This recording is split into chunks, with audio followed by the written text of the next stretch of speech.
तो पिछले लेक्चर्स में हम लोग क्या क्या डिस्कस किए थे बेटे? गॉस लॉ का एप्लीकेशन, गॉस लॉ का एप्लीकेशन, इन्फिनाइट रॉड का निकाले थे हम लोग। इन्फिनाइट रॉड, कोई भी इन्फिनाइट रॉड है जिस पर मान लीजिए फॉर एग्जांपल पॉजिटिव चार्ज है, पॉजिटिव चार्ज दिया हुआ है at a distance r, at a distance r की पॉइंट पर हमें इलेक्ट्रिक फील्ड निकालना है। तो अपना फार्मूला क्या था? मान लीजिए फॉर एग्जांपल फार्मूला भूल भी जाते हैं तो क्विकली रिकैप करने का क्या है, आपको पता है इसका गॉसियन सरफेस क्या क्या होगा, सिलेंड्रिकल होगा। इधर भी एक्स ले लेंगे। तो समटाइम्स यदि फार्मूला भुला भी जाते हैं तो ऑलवेज अपना बेसिक पे चले जाइए, उससे क्या होगा कि आपका कॉन्सेप्ट भी हमेशा का हमेशा क्लियर भी रहेगा। राइट बेटे, यही था अपना। तो गॉस लॉ क्या करता है? Pi net equal to Q epsilon not upon, आ गया डायरेक्ट, कहीं कुछ रखना फिजिक्स में रखना ही नहीं। हमेशा जब भी रिवाइज कीजिए, जब भी फार्मूला आप रिवाइज करते हैं ना, तो कैसे आया ये जरूर उस पर 2 लाइन अपना रफ में प्रैक्टिस कीजिए। ये नहीं कि रटने का काम एग्जाम के टाइम पर, अभी काम क्या है उसको बार बार प्रैक्टिस करके वो कैसे आया, क्योंकि अभी भी प्रॉब्लम घुमा के कैसे भी दिया फटाक देना सॉल्व हो सकता है। अभी वो रटने का काम नहीं है, रटने एग्जामिनेशन से 1 मंथ बिफोर वो काम करना है। तो हमेशा जब भी, अब जैसे अभी मुझे याद नहीं है फार्मूला क्या है, राइट, मैंने क्या किया, कैसे रिकॉल किया, कैसे आया था, वो कितना लगेगा, 2 मिनट या 3 मिनट हार्डली। तो जैसे pi net equal to Q internal upon epsilon होता है। यहाँ पर लेंथ दिया हुआ तो लैम्डा डिफाइंड होता है, चार्ज पर यूनिट लेंथ, चार्ज पर यूनिट लेंथ डिफाइंड करते हैं, ठीक है। अच्छा, पाई नेट क्या होगा? यहाँ क्या गॉसियन सरफेस हम लोग सिलेंडर कंसीडर कर लिए। सिलेंडर में तीन सरफेस कंसीडर करते हैं, टॉप, बॉटम और कर्व सरफेस। फटाफट लिख दीजिए, phi1, phi2, phi3 equal to Q internal upon epsilon not. अच्छा, इलेक्ट्रिक फील्ड का डायरेक्शन क्या होगा? Perpendicular to the rod, perpendicular to the rod, ठीक है। पहला जैसे इस सरफेस लिखते हैं तो ये एरिया वेक्टर, क्लोज सरफेस में area vector always outward direction में। तो यहाँ पर phi1 के कारण मान लीजिए टॉप सरफेस के लिए 0, यहाँ पर एरिया वेक्टर अवे बॉटम से, यहाँ पे इलेक्ट्रिक फील्ड और एरिया वेक्टर परपेंडिकुलर हो गया। phi2 0, phi2 0, सिर्फ बचा क्या? Curve surface. कर्व सरफेस का क्या है अपना? पाई इक्वल टू क्या होता है? E dot D A. तो ई मालूम हो गया। एरिया कर्व सरफेस का क्या हो गया? 2 पाई आर इंटू लेंथ, यदि एल लेंथ कंसिडर कर लेते हैं तो 2 pi r into L, 2 pi r into L. Left hand side का काम खत्म। राइट हैंड साइड में आ जाए, इंटरनल चार्ज कितना होगा? लेंथ एल है, लैम्डा दिया हुआ चार्ज पर यूनिट लेंथ, एल लेंथ का charge, lambda into L. Q internal हो गया lambda into L, epsilon not, lambda lambda हो रहा है, electric field equal to lambda upon 2 pi r epsilon not. फट देना निकल गया, ठीक है। तो इसीलिए हमेशा कोशिश करना है कि ये तो आपके +2 के लिए भी इम्पोर्टेंट है, पहले पिछले लेक्चर में भी बताया था। इलेक्ट्रिक फील्ड का डायरेक्शन क्या है? यहाँ पर यदि ग्राफ ड्रॉ करना है तो electric field versus R, lambda constant है, 2 पाई कांस्टेंट है, एप्सिलॉन कांस्टेंट है, तो electric field inversely proportional to R. जैसे जैसे आर का वैल्यू बढ़ाएंगे इलेक्ट्रिक फील्ड का वैल्यू डिक्रीज करते ही जाएगा। ये चीज़ हो गया इम्पोर्टेंट फॉर कॉम्पिटिटिव एग्जाम, ठीक है। तो अभी फार्मूला को रखने की कोशिश नहीं करना है, एग्जामिनेशन से जस्ट बिफोर, उसको 1 मंथ बिफोर, जब भी एग्जाम कॉम्पिटिटिव एग्जाम स्टार्ट होगा 1 मंथ बिफोर। उसके बाद हम लोग क्या किए थे बेटे? नेक्स्ट अपना था सिलेंडर के कारण, ठीक है। सिलेंडर में हम लोग क्या देखे थे? हॉलो सिलेंडर हो, ठीक है, या आपका सॉलिड सिलेंडर हो, सॉलिड कंडक्टिंग सिलेंडर हो। अच्छा, दूसरा और क्या था अपना? 3 टाइप्स के लिए थे ना, एक तो हॉलो सिलेंडर कंसीडर किए थे, दूसरा solid cylinder, conducting solid cylinder था 2 टाइप, और कोई था अपना सॉलिड कंडक्टिंग, हॉलो कंडक्टिंग, अच्छा हॉलो, नॉन कंडक्टिंग, 3 टाइप्स के सिलेंडर की बातें किए थे। तो हॉलो में रहेगा, यदि कंडक्टिंग है तो उससे चार्ज कहाँ, हॉलो पे तो क्लियर समझ में आता है कि सरफेस पे चार्ज आ जाएगा।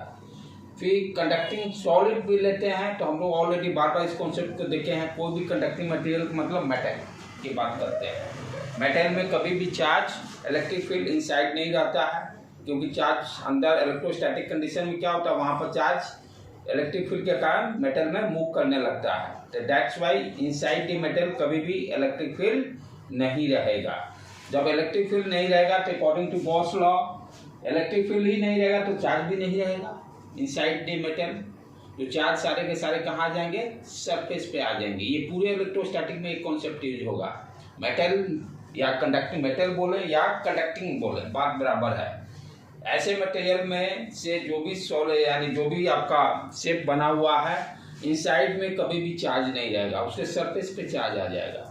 तो हॉलो सिलेंडर बोले या सॉलिड सिलेंडर बोले, दोनों का derivation same, result same, right बेटे। अच्छा, उसी तरह से अनदर एक हम लोग नॉन कंडक्टिंग भी देखे थे। नॉन कंडक्टिंग में क्या होगा कि पूरे अंदर भी चार्ज रहेगा, क्योंकि वो चार्ज नॉन कंडक्टिंग है, मटेरियल मेटल का नहीं है, मटेरियल मेटल का नहीं है।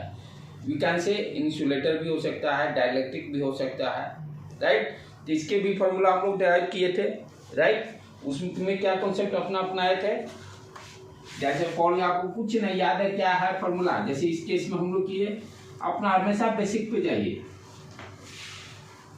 बेसिक क्लियर रहेगा तो हमेशा फॉर्मूला हमेशा आप निकाल लीजिएगा। जैसे क्या था हॉलो सिलेंडर, हॉलो सिलेंडर बोले या सॉलिड सिलेंडर बोले बात बराबर, इनफाइनाइट है, ठीक है, ले लिए। इस केस के लिए भी गॉसियन सरफेस क्या होगा, मेरा सिलेंडर ही होगा। अच्छा, यहाँ पर ध्यान देने के बाद क्या है, इलेक्ट्रिक फील्ड 2 जगह हम लोग कैलकुलेट करना पड़ेगा, इनसाइड दी हॉलो सिलेंडर और आउटसाइड दी हॉलो सिलेंडर, यानी आर का जो वैल्यू होगा, ये हॉलो, हाँ हॉलो हो या सॉलिड हो बात बराबर, दोनों के लिए सेम रिजल्ट। क्योंकि सॉलिड के भी केस में क्या होगा, कंडक्टिंग सॉलिड, यानी यहाँ पर कंडक्टिंग सॉलिड सिलेंडर की बात करेंगे तब दोनों का रिजल्ट सेम होगा। हॉलो सिलेंडर बोले, हॉलो सिलेंडर बोले या और सॉलिड कंडक्टिंग सिलेंडर, दोनों का रिजल्ट क्या होगा, सेम होगा। रिजल्ट सेम क्यों कहते हैं, दोनों केसेस में चार्ज कहाँ जा जाएंगे, सरफेस पे आ जाएंगे। कंडक्टिंग कहने का मतलब मटेरियल किस तरह का हो गया, मेटल का हो गया, नया चीज कुछ नहीं है। कंडक्टिंग का मतलब आप मटेरियल जो सिलेंडर किसी का बना होगा मेटल का होगा, मेटल के इनसाइड में चार्ज रहता ही नहीं है। सॉलिड भी मान, सॉलिड में पूरा दम है, चार्ज आ जाएगा सरफेस पर, ठीक है। तो ऐसे केसेस में हम इलेक्ट्रिक फील्ड दो यानी आर जो पोजीशन हम लोग कंसिडर करेंगे, एक सिमेट्रिकल, उसका सेंटर लाइन ड्रॉ कर लिए सिमेट्रिक के लिए, तो आर का वैल्यू एक बाहर धो लेंगे केस 1 और दूसरे केस में इनसाइड, राइट। तो यदि बाहर लेंगे तो सिमेट्रिक के लिए क्या करना पड़ेगा, सिलेंडर स्केल का गॉसियन सरफेस क्या होगा, सिलेंडर ही रहेगा, ड्रॉ कर दिए। ये लेंथ एल कंसीडर कर लिए। यहाँ पर क्या रहेगा, सरफेस चार्ज डेंसिटी, क्योंकि सरफेस की बात हो रही है, सरफेस चार्ज डेंसिटी। तो इस केस में आपको सिग्मा दिया रहेगा, इस केस में सिग्मा दिया रहेगा। अब यूज कर लीजिए Gauss law, Gauss law use कर लेंगे हम लोग। क्या है गॉस लॉ अपना, phi net equal to Q epsilon internal upon epsilon not. यहाँ भी सिलेंडर लिए हैं गॉसियन सरफेस, 3 सरफेस होंगे, टॉप बॉटम कर्व, फटाफट फाई 1। यहाँ भी देखो अब क्या है, सिलेंडर है, चार्ज क्या हो गया, इस सरफेस पे आ गया, ये सरफेस पे चार्ज चाहो तब से आ गया। इलेक्ट्रिक फील्ड हमेशा आउटवर्ड, इलेक्ट्रिक फील्ड हमेशा आउटवर्ड, इलेक्ट्रिक फील्ड हमेशा आउटवर्ड। तो अच्छा, ये टॉप कंसीडर करते हैं तो एरिया वेक्टर ऊपर, तो फाई 1 और एरिया वेक्टर इसके कारण नीचे। तो इलेक्ट्रिक फील्ड और एरिया वेक्टर में फाई 1 और फाई 2 के लिए परपेंडिकुलर है, तो फाई 1 फाई 2 0 हो जाएगा। तो हमेशा यही रिपीट हो रहा है, सिर्फ फाई 3 के कारण होगा, ठीक है। तो यहाँ पर phi 3 π3 Q internal upon epsilon not. ठीक है बेटे, π3 यानी इसकी बात कर रहे हैं, इसका मान लेते हैं फॉर एग्जांपल रेडियस r दिया हुआ है, तो कर्व सरफेस एरिया क्या हो जाएगा, E इलेक्ट्रिक फील्ड ले लिए 2 पाई r इंटू लेंथ, मान लीजिए गॉसियन सरफेस का L कंसीडर कर लिए L। अच्छा, r डिस्टेंस पे निकालना, Q इंटरनल कितना हो जाएगा सिग्मा। अच्छा, एक मिनट गलत यहाँ स्मॉल आर ना, ये बड़ा वाला लेंगे ना, गॉसियन सरफेस आउटर वाला है ना, ये रेडियस यही पे ध्यान देना था, यहाँ small R distance Gaussian surface ये है ना मेरा, इसका कर्व सरफेस एरिया की बात करेंगे E डॉट dA। हाँ, चार्ज में हम कंसीडर करेंगे, ये चार्ज इस पर है ना, चार्ज किस पर है, ये जो है सिलेंडर जिसका रेडियस कैपिटल आर है, तो sigma into 2 pi r into L divided by, यही गलती होती है sir, into L length L तो ये इतना ही, हाँ इतना, तो इतना ही लेंथ का चार्ज कंसीडर, ये तो इन्फिनाइट है, बाहर वाला तो इन्फिनाइट है, हाँ इन्फिनाइट सिलेंडर है, इन्फिनाइट सिलेंडर है। जिस तरह से मेरे से भी गलती होगी, यही बच्चों लोग से भी गलती होती है। ये यहाँ पर आर कैपिटल आर पुट कर लेते हैं, गलती होने की चांस। सिग्मा इनटू L ही सीधे क्यों ले लिया, 2 पाई सरफेस एरिया है ना, इस तरह का है ना, ये सरफेस इस पूरे सरफेस पर है, तो ये क्या है जहाँ सरफेस हो जाएगा तो वहाँ पर चार्ज डिस्ट्रीब्यूशन क्या लेंगे, चार्ज पर यूनिट एरिया। लेंथ रहता तब ना चार्ज पर यूनिट लेंथ लेते। एक सिंगल स्ट्रेंथ सिर्फ वायर, पतला सा वायर, उसमें लेंथ रहा, दूसरा डायमेंशन है ही नहीं। लेकिन जहाँ 2 डायमेंशन आ गए तो वहाँ पर हम लोग एरिया की बात करेंगे। अब ये कैसा है सिलेंडर, ये जो इसमें कर्व सरफेस एरिया हो गया, राइट, समझ में आए बेटे। तो यहाँ पर चार्ज हम लोग सिग्मा लेंगे, चार्ज पर यूनिट एरिया की बात करेंगे, नॉट चार्ज पर यूनिट लेंथ। ठीक है, सारा कर दिए काम। अब कटम कुट्टी जो करना है वो कर दो, काम खत्म। 2 पाई r L उड़ गया, electric field equal to sigma r upon epsilon not small r। यहाँ पे देखो sigma constant, capital R constant, epsilon not constant, electric field is inversely proportional to R। यानी जैसे जैसे हम दूर जाएंगे इलेक्ट्रिक फील्ड डिक्रीज करते जाएगा।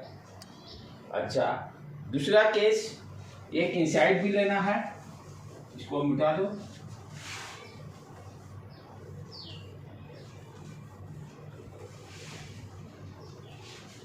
दूसरा केस इनसाइड, मान लेते हैं ये P पॉइंट है, R स्मॉल डिस्टेंस पर, ये हो गया। अब यहाँ पे ध्यान से देखो, गॉसियन सरफेस तो बाहर में है, सॉरी इन्फिनाइट सिलेंडर तो बाहर में है, चार्ज तो बाहर में है, इनसाइड कोई चार्ज ही नहीं है। Q इंटरनल यहाँ पर 0, तो इलेक्ट्रिक फील्ड भी 0, राइट, क्लियर है।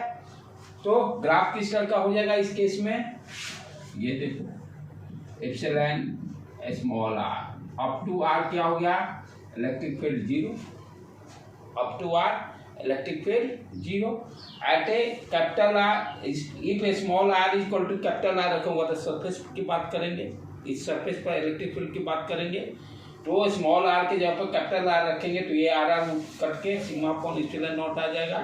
तो सीधे वैल्यू जंप कर गया और इसका वैल्यू कितना आ गया, सिग्मा अपॉन एप्सिलॉन नॉट, और यहाँ से फिर इनवर्सली प्रोपोर्शनल। तो ग्राफ देख कर भी आपसे टिक मार्क कॉम्पिटिटिव में पूछ लेगा कि किसका इलेक्ट्रिक फील्ड है, तो आप हॉलो सिलेंडर दिया रहेगा, मल्टीपल चॉइस देगा तो सॉलिड सिलेंडर भी दे देगा, राइट। तो ये सारे हम लोग किए थे पिछले क्लास में, ये सारा कुछ हो चुका है। उसी तरह से नॉन कंडक्टिंग सॉलिड वाला के केस में इनसाइड में 0 नहीं होगा, राइट, आउटसाइड वाला तो सेम ही रहेगा, इनसाइड में 0 नहीं होगा। इनसाइड में शायद डायरेक्टली प्रोपोर्शनल टू R आया था, डायरेक्टली प्रोपोर्शनल टू R आया था। ग्राफ में क्या हो गया था अपना, नॉन कंडक्टिंग सॉलिड सिलेंडर का इस तरह से ये ग्राफ आएगा। ठीक है बेटे, ये पिछले क्लास का अपना रिवीजन भी हो गया। अब चलें आज क्या करने हैं हम लोग। आज भी गॉस लॉ का ही एप्लीकेशन पढ़ेंगे। यहाँ पे बच्चे की आज वाला भी अभी का भी जो प्रॉब्लम बहुत इंपॉर्टेंट है, बच्चे यहाँ पे बहुत मिस्टेक करते हैं, बहुत मिस्टेक करते हैं।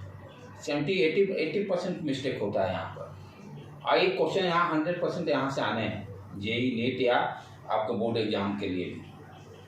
और गलतियाँ होती है, स्लाइटली मिस्टेक होती है। अब आज का अपना क्या है, electric field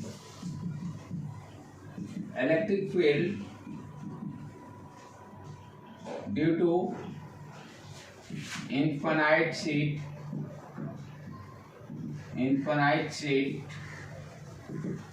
due to infinite sheet. ठीक है, वो इन्फिनाइट शीट दिया हुआ, यही मान लीजिए आपका पेज है, एक सिंगल पेज है, इन्फिनाइट है। ठीक है, इस पर चार्ज प्लस क्यू चार्ज दे दिया या माइनस क्यू चार्ज दे दिया। तो ये चार्ज एक ही साइड है, दोनों साइड नहीं है। चार्ज जो है सिंगल साइड है, चार्ज इस साइड प्लेन है, इस साइड प्लेन है।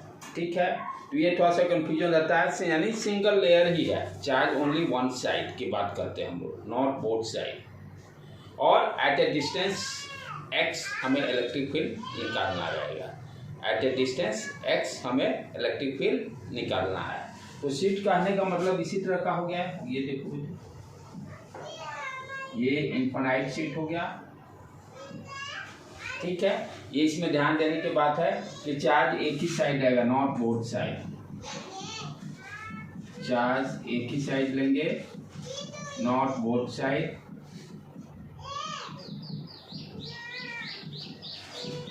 इस तरह से यूनिफॉर्मली डिस्ट्रीब्यूटेड चार्ज है, पॉजिटिव चार्ज कंसीडर किए। अच्छा, शीट है तो चार्ज डिस्ट्रीब्यूशन किस तरह की बात करेंगे, चार्ज पर unit area. Two dimensional shape है, तो टू डायमेंशनल शेप में हम लोग चार्ज डिस्ट्रीब्यूशन किस तरह की बात करेंगे, चार्ज पर यूनिट एरिया। तो यहाँ पर सिग्मा डिफाइंड होगा, चार्ज पर यूनिट एरिया की बात करेंगे।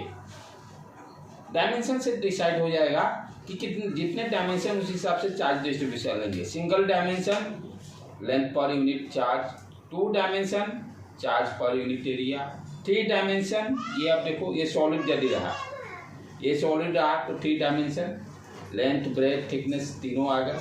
क्यूबॉइड 3 डायमेंशनल, तो 3 डायमेंशनल से फॉलो नहीं, सॉलिड की बात करेंगे तो वहाँ पर वॉल्यूम, ऑलो की बात नहीं करेंगे। जहाँ पर सिलेंडर सॉलिड रहेगा, solid sphere 3 dimension, solid cylinder 3 dimension. जहाँ 3 डायमेंशन होगा वहाँ पर वॉल्यूम क्या लेंगे, चार्ज पर यूनिट वॉल्यूम, चार्ज पर यूनिट वॉल्यूम। ये चार्ज डिफिशिएंट, ये हमेशा हमें एक कॉन्सेप्ट यूज करना है। ठीक है, तो सिग्मा दिया है यहाँ पर चार्ज पर यूनिट एरिया। आपसे कहता है कि find the electric field at a distance x, यानी ये प्लेन है, इस प्लेन पर मान लीजिए पॉजिटिव चार्ज है, तो यहाँ से x डिस्टेंस पर हमें इलेक्ट्रिक फील्ड निकालना है, x डिस्टेंस पर इलेक्ट्रिक फील्ड निकालना है using Gauss law. Gauss law को यूज करके हमें x डिस्टेंस पर, और this result is very very important और 110% क्वेश्चन यहाँ से आने हैं, नीट हो या जेई हो, प्लस बोर्ड एग्जाम में भी, तीनों के लिए। यहाँ बच्चे भी गलती बहुत करते हैं, वो भी डिस्कस करेंगे, कहाँ पे गलतियाँ होती हैं बच्चे से, वो भी डिस्कस करेंगे हम लोग। ठीक है बेटे, तो गॉसियन सरफेस कहाँ कैसे कंसीडर करेंगे हम लोग, तो गॉसियन सरफेस जहाँ भी प्लेन शीट आ जाए, ठीक है, इन्फिनाइट रॉड आ जाए, तो हम लोग गॉसियन सरफेस सिलेंडर कंसीडर करेंगे। अब जैसे यही मान लीजिए ये है प्लेन शीट है, ये मान लो x डिस्टेंस पर है, निकालना है, ये सिलेंडर इस तरह का कंसीडर कर लेंगे। इधर भी उतना ही सेम डिस्टेंस पे सिलेंडर रहेगा, सिलेंडर अंदर घुसा हुआ है पेज में, इधर भी जितना डिस्टेंस इधर ये x उतना ही इधर भी x कंसीडर करेंगे। इस तरह इतना x इधर लिए उतना ये भी x, बोथ साइड। तो गॉसियन सरफेस मेरा किस तरह का हो गया, सिलेंडर हो गया, गॉसियन सरफेस सिलेंडर हो गया। ठीक है बेटे, तो यहाँ पर हम लोग ले लें इधर सिमेट्रिक, क्योंकि सिमेट्रिक बनाने के लिए, क्योंकि हमें क्या पता है कि रूल क्या कहता है, गॉसियन सरफेस जो होगा, जो charge distribution surface charge distributed है, उसके अबाउट सिमेट्रिक होना चाहिए। गॉसियन सरफेस का मेरा पहला रूल ही क्या था कि कंडीशन क्या था, गॉसियन सरफेस किसमें जो भी चार्ज डिस्ट्रीब्यूशन हो रहा है उसके अबाउट गॉसियन सरफेस सिमेट्रिक होना चाहिए। तो यहाँ पर क्या है, चार्ज आपका इन्फिनाइट शीट पर है, तो इसके अबाउट सिमेट्रिक होना चाहिए, इसके अबाउट गॉसियन सरफेस जो लेंगे वो सिमेट्रिक होना चाहिए। इनफाइनाइट शीट है तो क्यूब नहीं ले सकता बस, वो 3 डायमेंशन हो जाएगा। ट्यूब सॉलिड लेंगे तब, सॉलिड लेंगे अब इसके बाद एक करेंगे हम लोग, उसका भी करेंगे, इसके जस्ट बाद वो भी प्रॉब्लम करेंगे हम लोग। यदि इसमें थिकनेस आ जाएगा तो क्यूबॉइड हो गया, थिकनेस आ जाएगा तो क्यूबॉइड हो जाएगा, उसका भी डिस्कस करेंगे। राइट बेटे, तो अपना क्या हो गया, ये पी पॉइंट पे मान लो इधर से भी एक्स कंसिडर कर लिए, इधर से भी एक्स कंसिडर कर लिए, और क्या किया हम लोग कि यहाँ पर सिलेंडर कंसिडर कर लिए।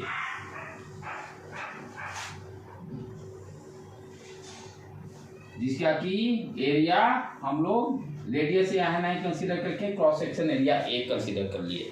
इसका क्रॉस सेक्शन एरिया मान लेते हैं ए है, क्रॉस सेक्शन एरिया ए है। ये सिलेंडर पूरा पेज के अंदर इंसर्ट कर गया। ठीक, अब चलो आगे, गॉसियन सरफेस तो डिसाइड हो गया अपना। अब गॉस लॉ को खाली यूज करना है।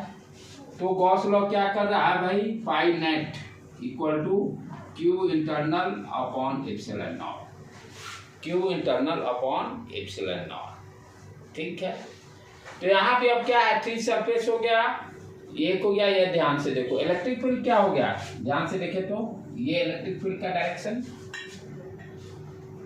इलेक्ट्रिक फील्ड का डायरेक्शन, एरिया वेक्टर भी यही सेम डायरेक्शन। इस सरफेस की बात कर रहे हैं तो एरिया वेक्टर का भी ये इलेक्ट्रिक फील्ड का डायरेक्शन और एरिया वेक्टर का भी डायरेक्शन यही। उसी तरह से यहाँ बात करें, इलेक्ट्रिक ये पॉजिटिव चार्ज है तो electric field away, electric field away, right.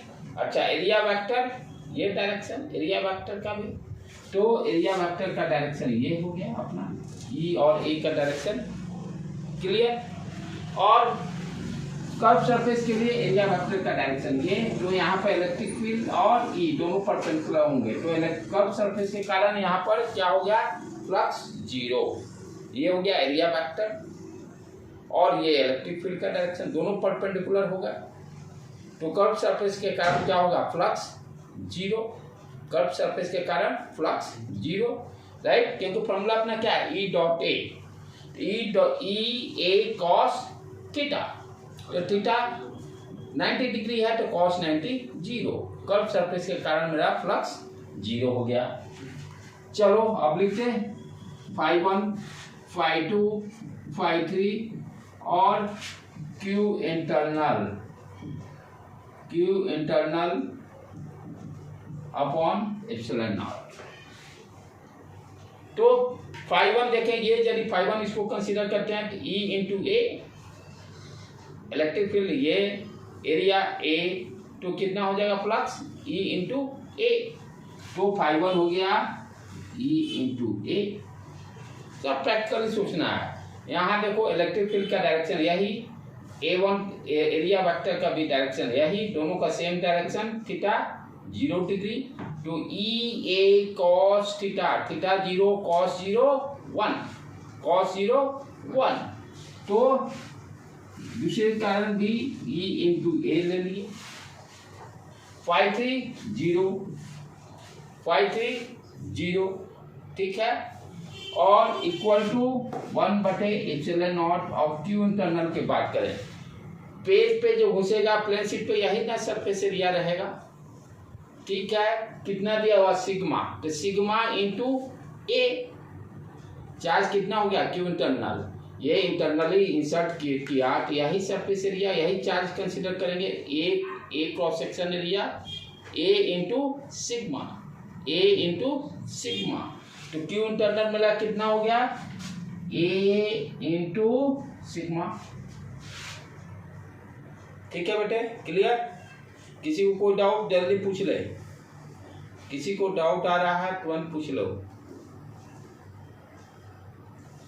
इसके कारण ई ए, इसके कारण ई ए, इसके कारण फ्लक्स जीरो। सर उसके कारण माइनस ये क्यों, ये इलेक्ट्रिक फील्ड का डायरेक्शन, ये इलेक्ट्रिक फील्ड का डायरेक्शन शीट ऐसे है तो चार्ज इधर है तो इलेक्ट्रिक फील्ड इधर पॉजिटिव हाँ। होना चाहिए, इधर नेगेटिव। नहीं, ये क्या इलेक्ट्रिक फील्ड का हमको डायरेक्शन देखना है। इलेक्ट्रिक किसका डायरेक्शन देखते हैं? ई और ए के बीच में ये फ्लक्स 2 हो गया ना, फाई 2।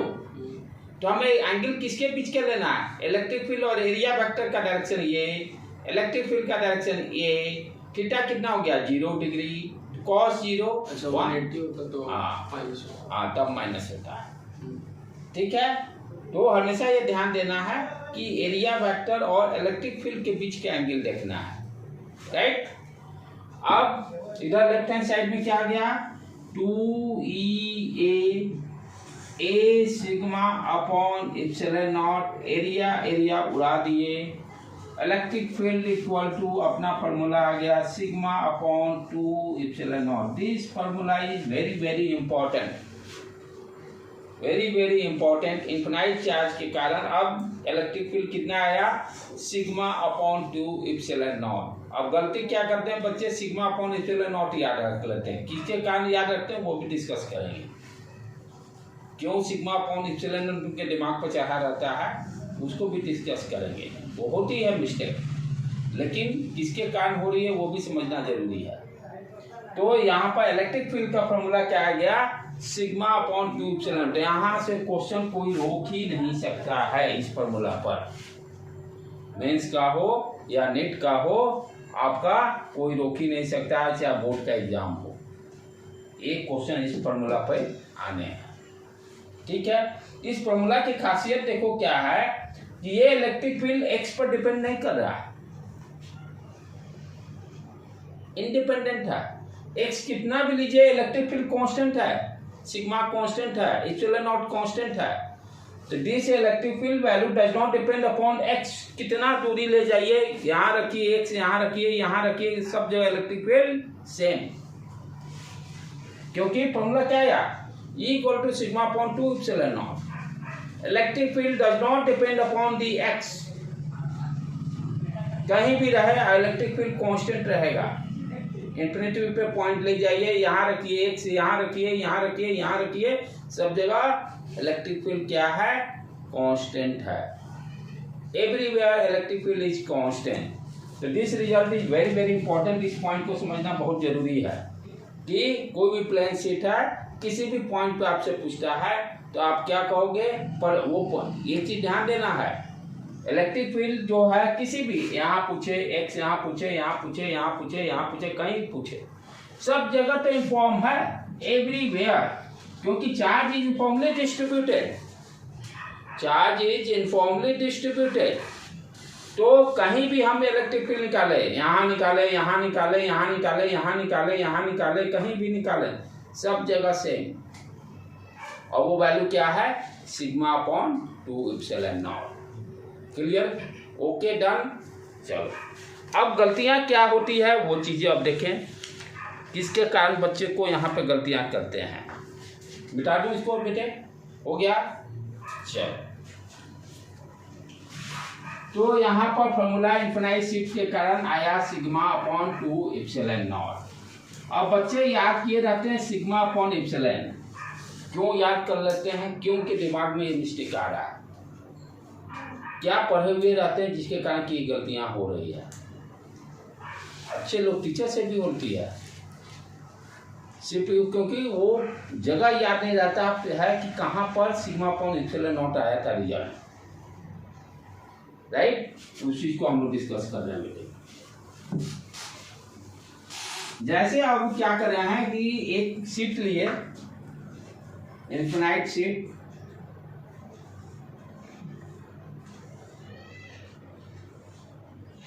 ये भी इन्फिनाइट शीट लिए, यहाँ पर मान लो पॉजिटिव चार्ज है इस शीट पर,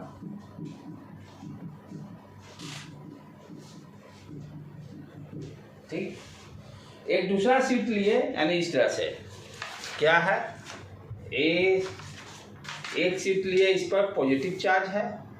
अच्छा, ये ध्यान देना है कि एक ही लेयर पे है, दूसरे लेयर पे नहीं है, दूसरा लेयर प्लेन है। और एक शीट लिए, इस पर नेगेटिव चार्ज, इस तरह से दोनों पैरेलल रखे एक दूसरे के। एक शीट इन्फिनाइट शीट, इस पर पॉजिटिव चार्ज और इस पर नेगेटिव चार्ज, दोनों पैरेलल हैं एक दूसरे के और दोनों इन्फिनाइट हैं। अब आपसे पूछेगा बीच पे किसी पॉइंट पे इलेक्ट्रिक फील्ड निकालिए, उधर उसके लेफ्ट पे निकालिए, इधर इसके लेफ्ट पर निकालिए, इसके इधर राइट और इस पे इसके प्लेट के लेफ्ट। 3 पॉइंट पर हमें इलेक्ट्रिक फील्ड निकालने हैं और यहीं से सारे कॉन्सेप्ट क्लियर हो जाएंगे, राइट। चलो, तो एक शीट यहाँ और बना दिया मैं भी, इस पर नेगेटिव चार्ज दे दिए।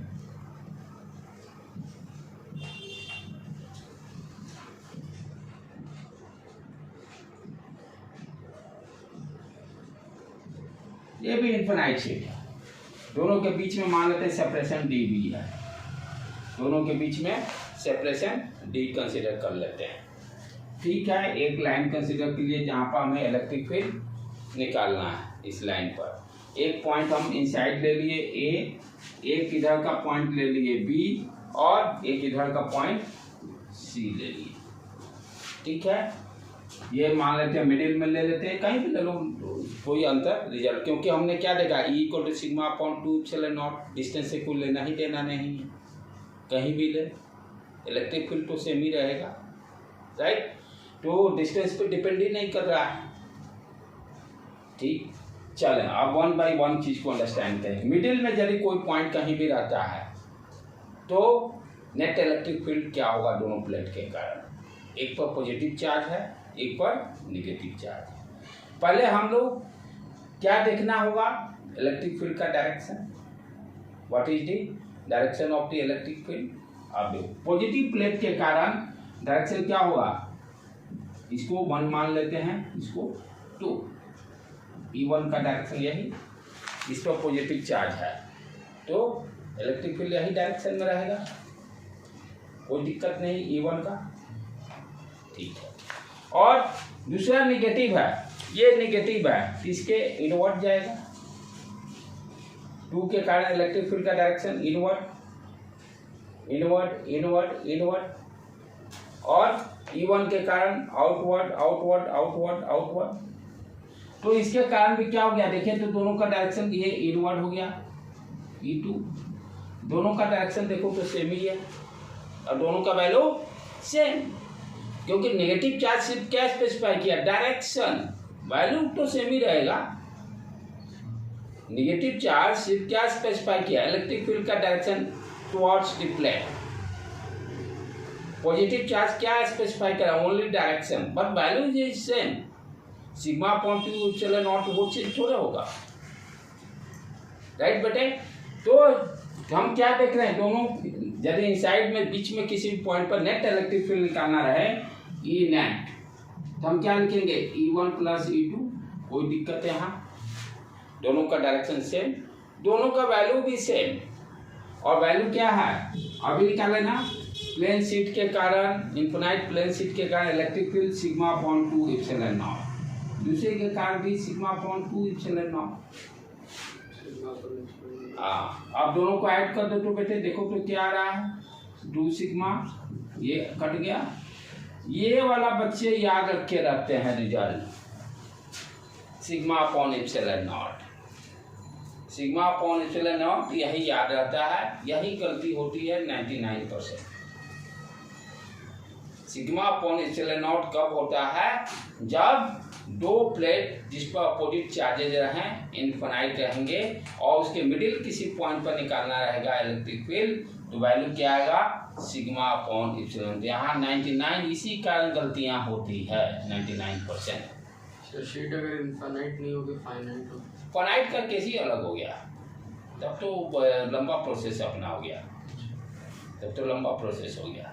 जैसे फाइनाइट लेंथ का निकाले थे, वो सारा angle calculation is too much, right बेटे। तो ये क्लियर समझ में आया, क्यों आया σ/ε0। ठीक है, अब बी पॉइंट पे देखें, ये तो हो गया, पहले इसको लिख लो, that is very very important, क्योंकि ये यहीं से अपना कैपेसिटर का बेस भी तैयार होता है, नेक्स्ट चैप्टर का जो है। ये बेसिकली क्या है, 2 प्लेट हैं, दोनों पर अपोजिट चार्ज है, बेसिकली एक कैपेसिटर दे रहा है, जो आगे हम लोग पढ़ेंगे। दो प्लेट हैं, दोनों कंडक्टिंग है। इसलिए sigma upon epsilon not the capacitor ही है। तो हाँ वही करे ना, कैपेसिटर के इनसाइड में इलेक्ट्रिक फील्ड यही होता है। ये बेसिकली आपका बीस कैपेसिटर के स्टार्ट हो रहा है। कैपेसिटर बेसिकली है क्या, दो प्लेट है, एक पर पॉजिटिव चार्ज है, एक पर निगेटिव चार्ज है।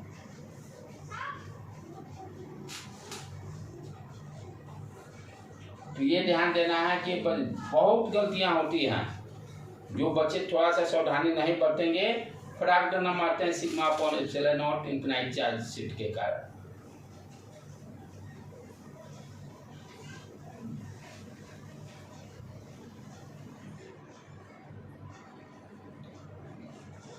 और दूसरा गलती फिर क्या करते हैं, सोचते हैं दोनों लेयर पे प्लस चार्ज है। सिंगल लेयर पे प्लस चार्ज है,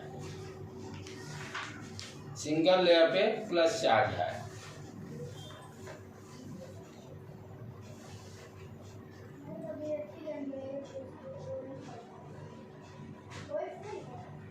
यहाँ से क्वेश्चन कोई नहीं रोक सकता है कॉम्पिटिटिव। ये क्वेश्चन यहाँ पक्का डन है।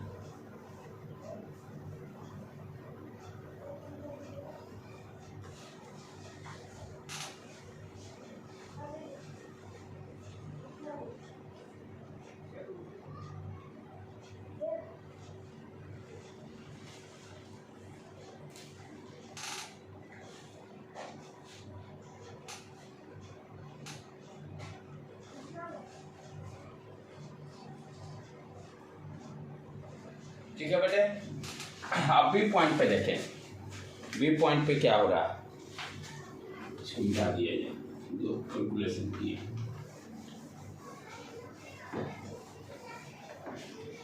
अब बी पॉइंट पे ध्यान से देखो बेटे, इस पॉजिटिव चार्ज के कारण इलेक्ट्रिक फील्ड का डायरेक्शन क्या होगा, आउटवर्ड, ये डायरेक्शन E1। निगेटिव चार्ज के कारण इनवर्ड डायरेक्शन E2। दोनों का वैल्यू तो सेम है क्योंकि डिस्टेंस पे डिपेंड नहीं करता है।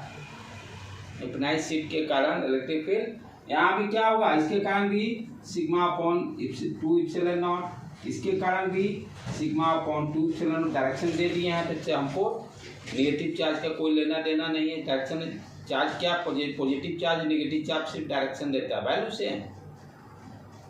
वैल्यू सेम रहेगा। तो यहाँ पर क्या देख रहे हैं, यदि लेफ्ट हैंड साइड लेते हैं, दोनों इलेक्ट्रिक फील्ड अपोजिट डायरेक्शन में है, दोनों क्या हो गया, सम निगेटिव, एक प्लस एक पॉजिटिव, अपोजिट डायरेक्शन है, तो नेट इलेक्ट्रिक फील्ड क्या हो गया, जीरो।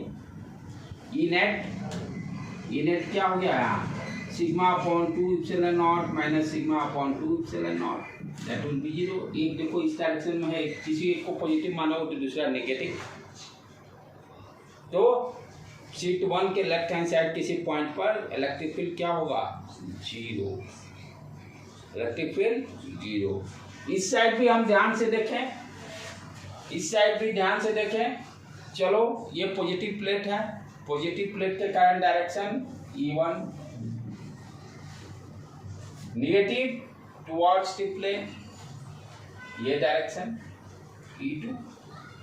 यहाँ भी देखो दोनों direction opposite, value too same, electric field zero. यहाँ भी नेट इलेक्ट्रिक फील्ड जीरो। तो हम क्या देखते हैं, दो प्लेन शीट हम कंसिडर जब करते हैं, दोनों पर अपोजिट चार्जेस रखते हैं, इनफिनाइट शीट कंसिडर करते हैं, तो इलेक्ट्रिक फील्ड सिर्फ इनसाइड ही दोनों प्लेट के अंदर ही रह रहा है। और भी डायरेक्शन क्या होगा, ये देखो positive to negative, positive to negative, ये दो पेज हैं, ये है एक पर प्लस एक पॉजिटिव, ये electric field lines parallel to each other, एक दूसरे के पैरेलल रहेंगे। Outside zero, outside zero. तो इसीलिए कैपेसिटर का कॉन्सेप्ट क्या कहा जाता है कि total energy due to electric field सारा का सारा क्या है, इनसाइड में स्टोर है, क्योंकि इलेक्ट्रिक फील्ड इनसाइड में ही है। तो energy due to electric field, लेकिन कैपेसिटर में वो इनफाइनाइट शीट थोड़ी रहती, इनफिनाइट है, चाहे कुछ भी रहे, नहीं भी रहे तब भी तो इलेक्ट्रिक फील्ड तो अंदर ही रहेगा, आउटसाइड तो नहीं रहेगा, क्योंकि आउटसाइड निकालोगे एक दूसरे को कैंसिल करेगा, फाइनाइट रहे या इनफिनाइट रहे। क्योंकि डायरेक्शन क्या हो गया, अपोजिट, डायरेक्शन अपोजिट हो गया ना, आउटसाइड, एक दूसरे को कैंसिल मार देगा, राइट बेटे। तो हम क्या देख रहे हैं कि दो पैरेलल प्लेट कंसीडर कर रहे हैं, एक प्लेट पर पॉजिटिव चार्ज, एक प्लेट पर नेगेटिव चार्ज। टोटल का टोटल इलेक्ट्रिक फील्ड इस साइड में ही रह रहा है, और इस इलेक्ट्रिक फील्ड के कारण टोटल एनर्जी क्या हो गया, इनसाइड में ही बाउंडेड है। यही कैपेसिटर का कैरेक्टरिस्टिक्स है, कैपेसिटर का कैरेक्टरिस्टिक्स है कि टोटल का टोटल एनर्जी, वहां पे एनर्जी किसके कारण रहा है, यही इलेक्ट्रिक फील्ड के कारण। E net equal to sigma upon epsilon not, E equal to sigma upon epsilon not के कारण ही एनर्जी है कैपेसिटर में। तो एनर्जी यहाँ पे बाउंडेड हो जाता है। यहीं पे नेक्स्ट चैप्टर से स्टार्टअप करेंगे हम लोग, जब कैपेसिटर पढ़ेंगे, राइट बेटे। तो that is the basic concept for capacitor. यही बच्चे वैल्यू याद किए रहते हैं, सिग्मा अपॉन एप्सिलॉन नॉट, और इनफिनाइट प्लेन शीट के कारण पूछता है किसी भी पॉइंट पर तो sigma upon epsilon not right tick mark कर देते हैं। तो गलतियां क्यों हो रही है ये भी क्लियर हो गया भाई, इनफिनाइट शीट के कारण गलतियां हो रही है, उसका जो रिजल्ट है सिग्मा अपॉन एप्सिलॉन नॉट, इसी को बच्चे यूज कर देते हैं। क्लियर हो गया दिमाग में, ये ध्यान रखना है बहुत लगभग लोगों से। और जैसे ही गैप होता है ना, कारण क्या होता है कि वो रिवीजन फैक्टर, रिवीजन नहीं रहने के कारण वो by mistake sigma upon epsilon not आए, क्योंकि बिट में दिया रहता है सिग्मा अपॉन एप्सिलॉन नॉट भी, और सिग्मा अपॉन 2 एप्सिलॉन नॉट भी दिया रहता है, दोनों दिया रहेगा। वो जानता है कि बच्चे इस पे यहाँ पर गलती मारते हैं, इसलिए दोनों बिट डालेगा। तो इस चीज को चॉकआउट करके रेड मार्क करके इसको अच्छी तरह से फॉर्मूला वाला में लिस्ट में इसको हाईलाइट मार के रेड मार्क की गलती नहीं हो, राइट बेटे।